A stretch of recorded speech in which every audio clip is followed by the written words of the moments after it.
Hello and welcome to this webinar. Today's webinar is on professional mentors and technical leads. The webinar is intended to give you guidance on what it means to serve our chapters and their partnering communities as a mentor and to provide leadership to our teams. And when we talk about mentors, we talk about professional mentors for student chapters and technical leads for professional chapters.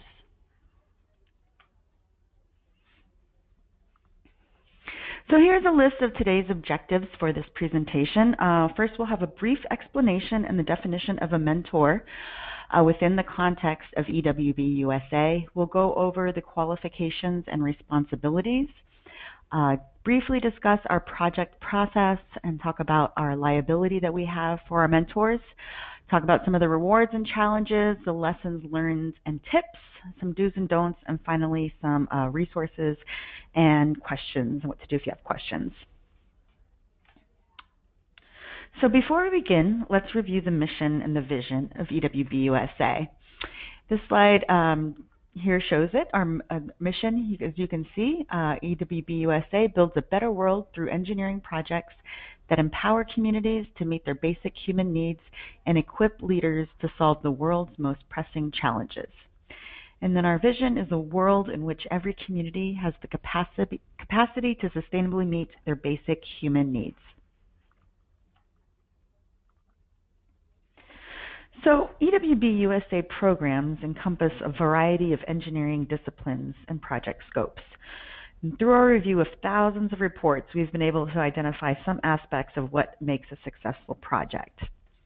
The quality of success of a project ranges from the level of involvement from the community, the skills of a team in assessing the needs of the community and the local resources that are available, the existence of a rigorous quality control effort, both at our headquarters level review and at the chapter level.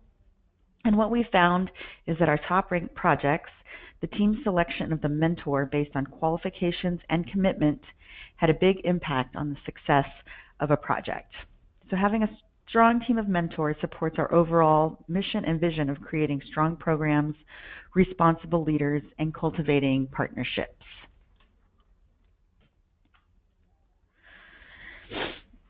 So here we're going to start talking about the role of the mentor or team lead, and as it's defined within the context of our organization.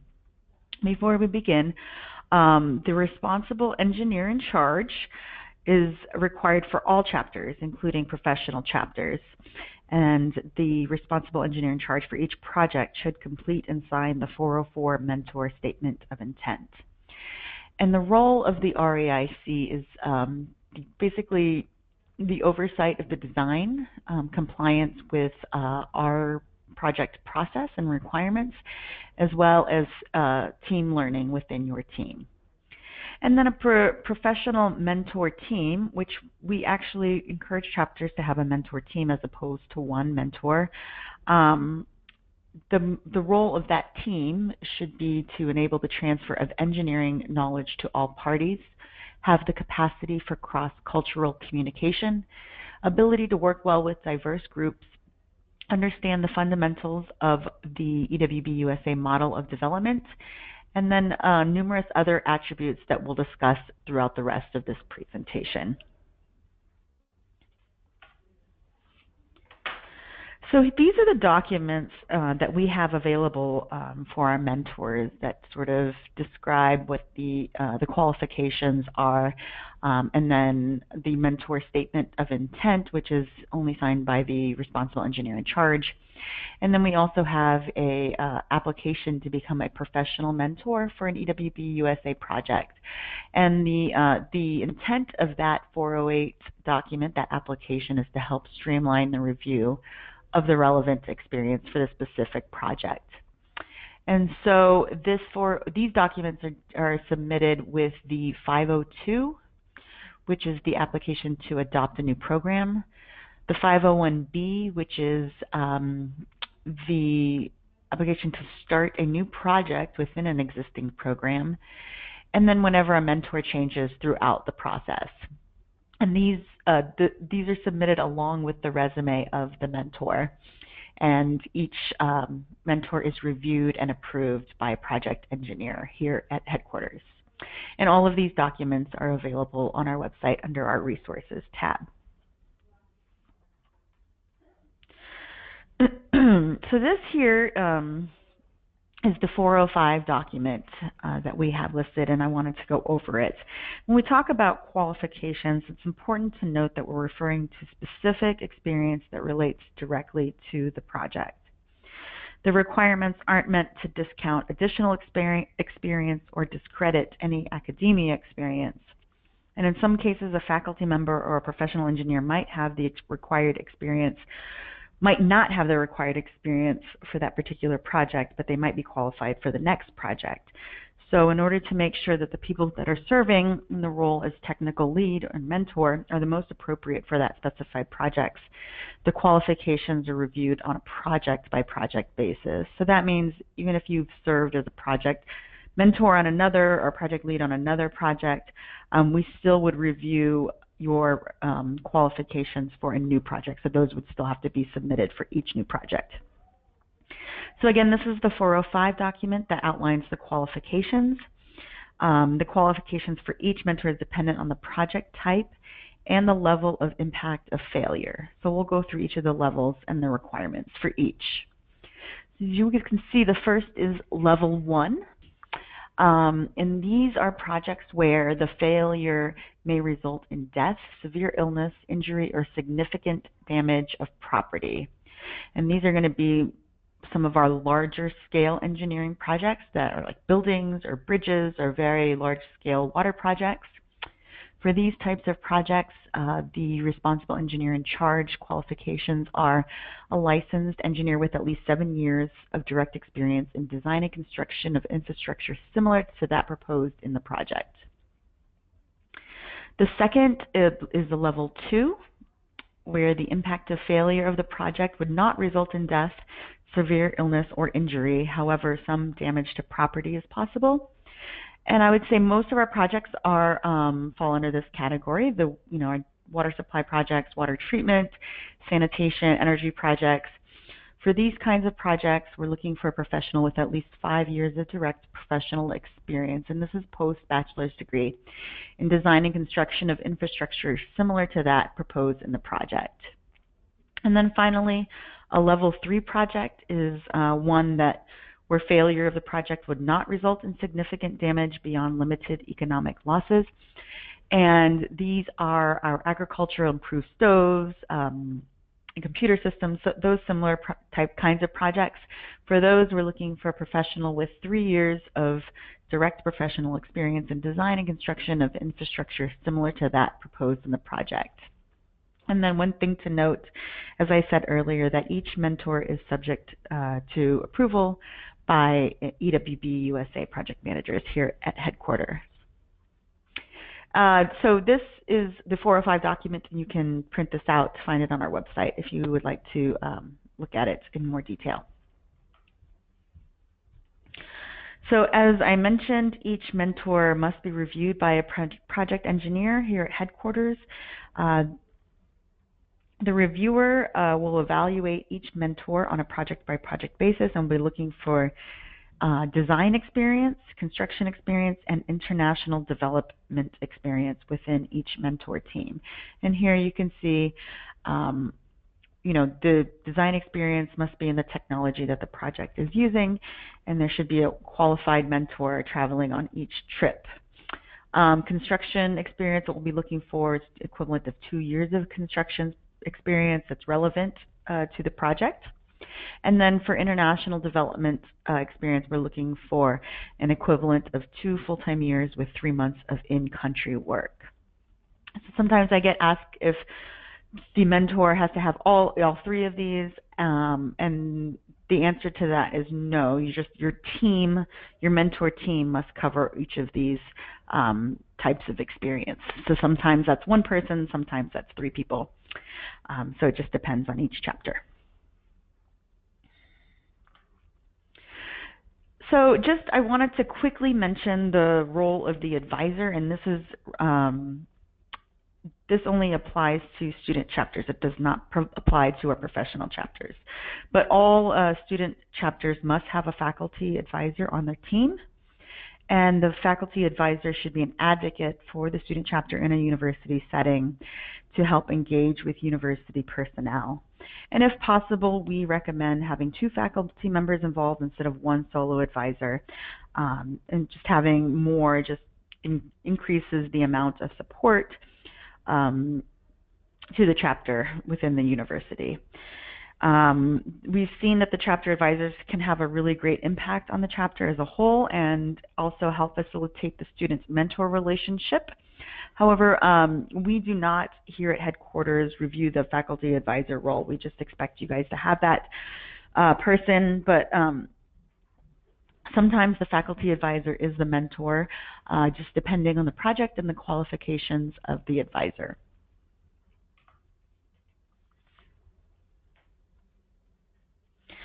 So what we have found is that the importance of the mentor relationship with the rest of the team is really critical.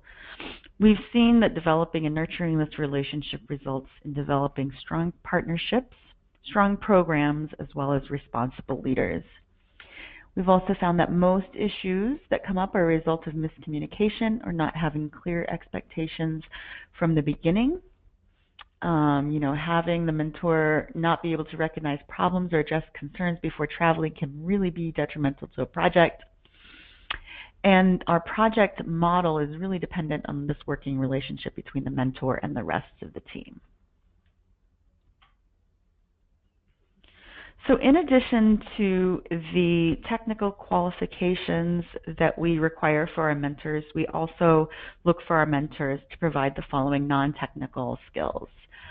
We want them to be a paid professional of our organization and have an understanding of the fundamentals of what community-driven development is, an understanding of what makes technologies appropriate for use in the countries and the communities that we work in. We want them to communicate engineering knowledge across language and cultural barriers, commitment to developing sustainable and culturally appropriate technologies, and openness to learning about sustainable practices from a local paradigm, the ability and willingness to experience the living conditions in the host community, and the ability to provide remote mentoring if the chapter that you're working with is not local.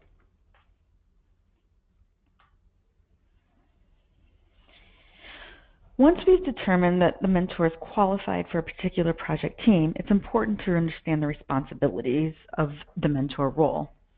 In general, the mentor is responsible for the following: guidance with the design and compliance with EWB USA guidelines, taking responsible charge of the overall design, and promoting learning within the team. We also rely on our mentors to determine whether a design is outside their expertise and to find that expertise from an additional mentor when needed.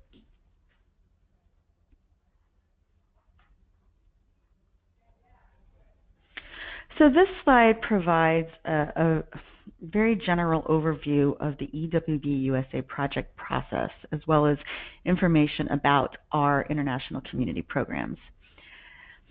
So as you can see here, we have over 15,000 volunteers, over 600 projects in 45 different countries, and we have 4 project engineers here at headquarters that is responsible for the QA/QC. So that's a lot of workload. So we really, we can't provide the in-depth mentoring for each chapter, and that's what we rely on our mentors to assist with. So our project process, so as you can see here, we have a rigorous quality control program. The project engineers here at headquarters manage the quality control for a lot of projects. And one thing to note is that our project process is based on standard engineering methodology of problem identification, assessment, design, implementation, and then monitoring and evaluation. So we do expect all of our mentors and technical leads to understand the EWB USA project process. For additional details about our project process, we would recommend viewing the pre-recorded presentation entitled Project Process on our website, where we go into much more detail here. But as you can see here, this goes over how projects work, a flowchart, and then the corresponding reporting documents that are submitted to our office for review.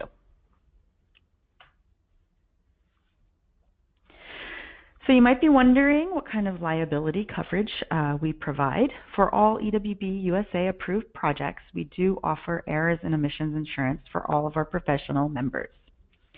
In addition to this, we have international liability insurance for chapters and mentors. But one thing to note is that this does not cover third-party contractors. And lastly, we do feel that sound engineering judgment is the best protection against potential problems of the performance of the design.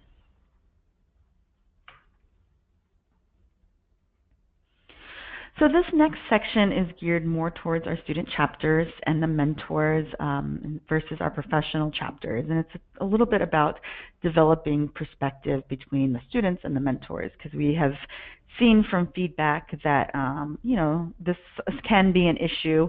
And so in this section, we'd like to just address that. So first, I'd just like to talk about what the mentors are saying. It's why it's rewarding to be a mentor. So these are the reasons that they say it's rewarding. You're engaged in work that allows you to be part of the design and construction involved in the whole process from start to finish. In addition to this, the professional and personal growth you will observe in your teammates as well as in yourself will rock your world. And you will also develop your own skills and awareness and learn in the process. Other reasons why it's rewarding to be a mentor, you have an opportunity to impact the next generation of engineers as well as potential future employees. You observe dual success of communities working together to achieve goals as well as students' growth. And the enthusiasm of the students is contagious, and the passion of those around you will humble you.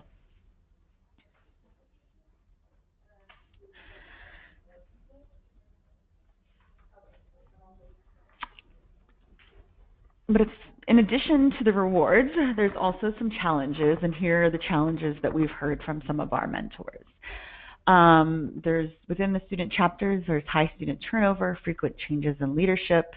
Sometimes mentors say they're in a position of an awkward authority because they're not faculty, they're not giving grades, but they are responsible for the work that's being done by the students.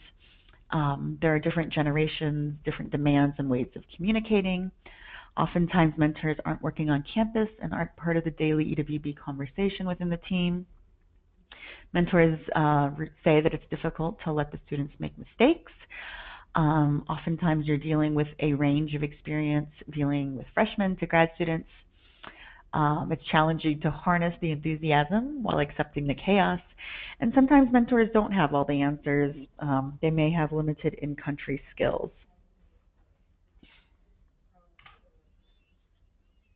So now we'll look at some of the common gripes that we've heard from the student groups and then some potential solutions. So here, this is what we've heard from our student groups. The mentor acts without student group approval. Possible solution would be to address it directly with the mentor with the goal of finding common ground. Another gripe, mentors are too hands-off, not giving enough direction. A potential solution for this is to jointly determine the level of interaction required by all members of the team and by project type from the start. The mentor makes unreasonable demands about travel, review timelines, funded expenses, etc. All new project mentor teams should consider preparing a memorandum of understanding, defining all responsibilities. This is similar to the project partnership agreement that we develop with our community partners. This is within your team. And finally, mentor is inconsistent about meeting times and communication. And a potential solution to this, again, you can set standard meeting times and an MOU to define the roles and expectations.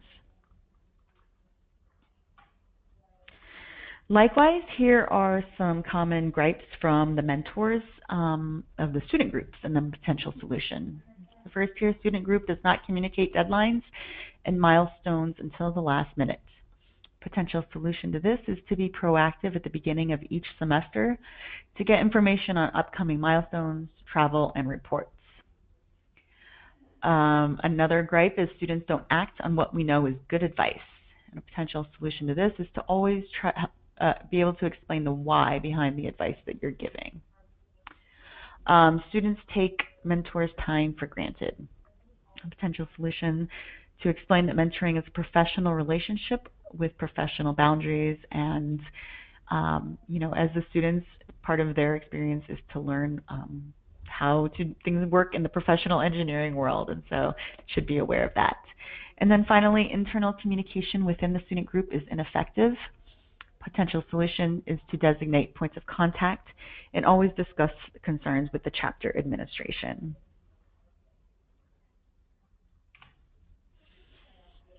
And then again, just from perspective, here's what we've heard from student groups and what they want in a good mentor. They're looking for project management guidance, help with developing design alternatives, timely feedback, constructive criticism. They want mentors to be passionate about the project, but also be patient with the students. And then finally, to encourage and push students beyond what they think they can do to become a better engineer, thinker, and traveler. So now I'd like to go into just some more general, not necessarily geared towards student groups, but more just what the mentors have told us with tips and lessons learned. The first, probably pretty obvious, but communication with the team is key. Insist on consistent and timely correspondence. Attend team meetings regularly. Stay in touch and involved. Be flexible and adaptable. Guide and persuade. Don't do the work yourself. Stay in your role as the mentor. Be patient. Let the team learn from their mistakes. And then know when the critical deadline decisions need to be made and step in accordingly.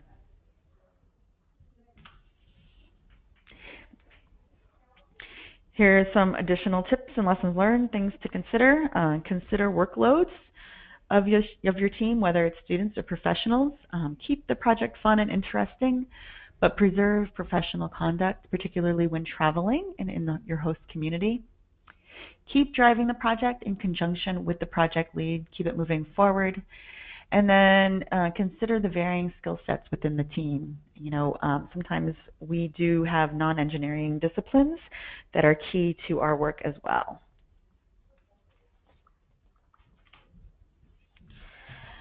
So let's go over some of the do's and don'ts. Here you can see on the left we have our do's, and then on the right the don'ts. So let's go over the do's. Mentors should be overseeing, supporting, guiding, listening, discussing, and facilitating. Be able to effectively communicate. Be an example of professionalism. Provide resources to your team. Allow them to learn. Be knowledgeable about the EWB USA organization, and in particular our project process. Attend meetings and presentations, particularly for the TAC. And then provide feedback on all reports and the design. Things that mentors shouldn't be doing: technical leads, writing reports, developing or selecting the design, acting without approval, ignoring warning signs, developing separate or their own plans, opposing the group except in extreme circumstances. And then they shouldn't be disparaging to EWB USA or to the host community.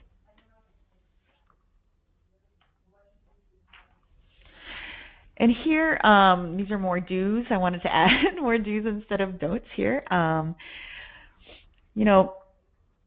Ultimately, we want our mentors to be able to communicate, facilitate, and lead by example, to provide a safety net and to intervene when necessary, to foster leadership and share their real-world experience, to participate and provide guidance from the initial project planning through assessment and design, and finally through implementation and monitoring and evaluation.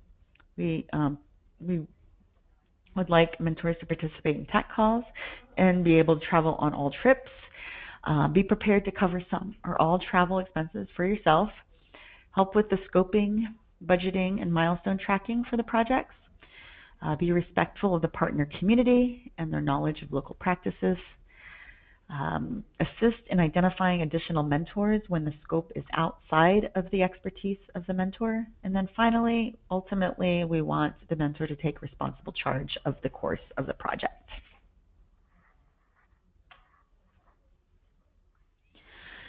So when it all goes right, the mentor and project team work together as a team, share the same expectations, and collaborate on decisions. There's strong communication. There's willingness to give and receive honest and open feedback, a willingness to learn from mistakes and admit those mistakes, and then establish trust and rapport and form friendships. And finally, we want to develop and equip strong leaders to solve challenges and help communities meet their basic human needs, as we learned, which is part of our overall mission and vision. So here are some of the resources that we have available for our mentors on our website. First, if you go to this link on our website, you can find technical resources resources that we've developed within our organization, EWB USA, as well as technical resources that other organizations have developed. We have example documents of most of our reports if you want to have a look at those.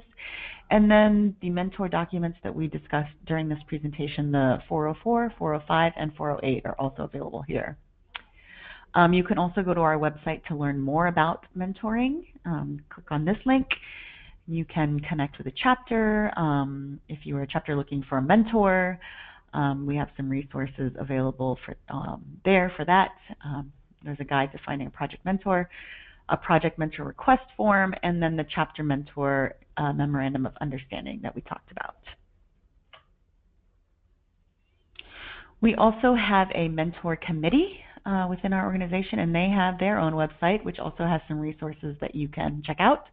There's a mentor coordination database, the unofficial guide to mentoring, and then the EWB USA Mentor Program overview.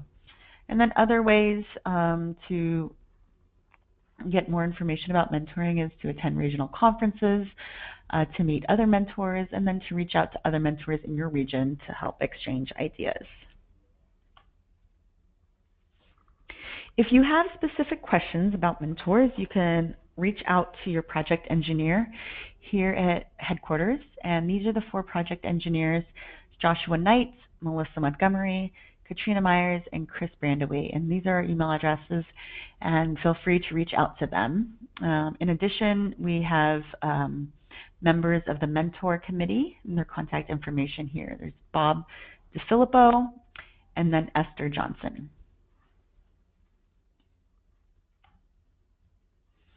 I'd like to thank everyone for attending today's presentation on our mentors and technical leads. If you would like to receive a PDF version of the presentation, please email your request to projects@ewb-usa.org, and we would be happy to send you a PDF. Thanks again, and I hope everyone has a great day.